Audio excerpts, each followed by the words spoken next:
What's up, everyone?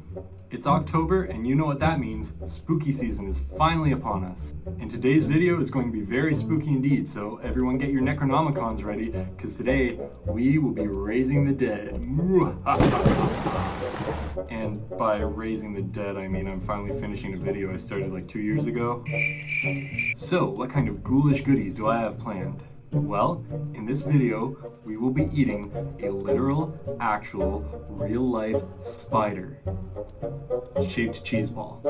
That got a little anticlimactic at the end there, I know, but trust me, this is going to bring your Halloween party to life. Well, I guess that's actually not the correct terminology for a Halloween party. Bring it to death, I guess? This dish will kill your guests. No, that's not. Whatever. I'm Nick Purcell, and welcome to the kitchen.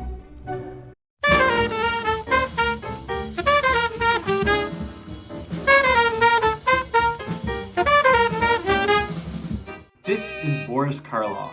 Known for his portrayal of many spooky characters from classic horror films, including Frankenstein's monster himself, it is because of him that some people consider the name Boris to be somewhat spooky. Some people apparently includes well-known British rock band The Who, as evidenced by their 1966 song, Boris the Spider, which is a song about a spider named Boris, who gets squished by a book. Good stuff. So what if I told you that you can make your own very real, very edible Boris for your upcoming Halloween party?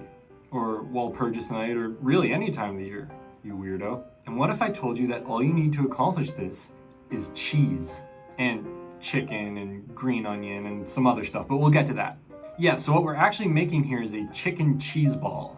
Now, to be honest, this recipe is not mine, and I'm not 100% sure where it came from. I know my family has been making this every year at Halloween for a long time. I believe that the original recipe was just a regular cheese ball, and we modified it to make it spooky. Nonetheless, I've been having it for so long that I can't picture it being anything other than a spider. Anyway, if anyone recognizes the original recipe, I'll make sure to give credit in the description. Well, I think I've probably talked enough. I know some of you are going, okay, shut up already, I want to eat a spider. So, I won't delay it any longer.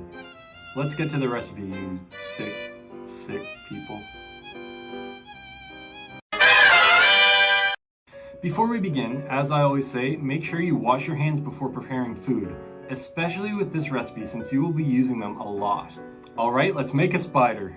So the first thing you're going to want to do is find a mommy spider and a daddy spider and what?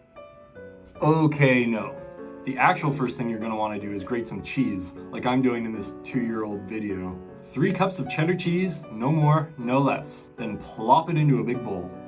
The majority of the ingredients here are just going to go into this bowl and get all mixed together at once. Right, time for more cheese. Throw in a 250-gram block of cream cheese and make sure it's softened, or mixing everything up is going to be a hassle. Next, add a 1/4 cup each of sour cream and finely chopped green onions, or scallions if you prefer. Make sure you save the ends of the onions, as these will be used later. Not for eating, don't worry. I don't have an exact measurement for the next 2 ingredients, but you just want to add a dash each of Tobasco and Worcestershire sauce. And finally, the last thing you need before mixing is a can of flakes of chicken. Now this is where it gets a little gross. And no, I'm not bringing up the mommy and daddy spiders again. The best way of mixing this stuff up is with your hands. That's right, get them right in there. Oh yeah. And don't think you can just wash them after everything's mixed up. Nope, because now you gotta form the spider. So it's gonna take a little bit of guesswork here when dividing this stuff up, but it's flexible, don't worry. Grab a chunk of the mixture and roll it up into a ball. This will form the body. Next, roll up a slightly smaller ball for the head. The rest of the mixture will make up the legs. These don't all have to be perfectly even, but make sure your spider is symmetrical.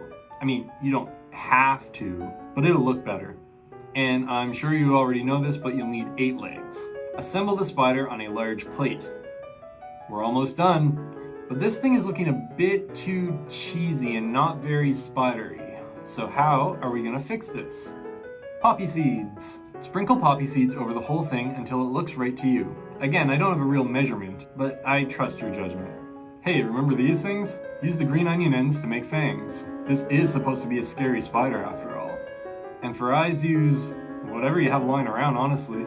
jelly beans, candy corn. I'm using almonds because that's all I had. And that's it. Add some crackers for serving and boom, edible spider.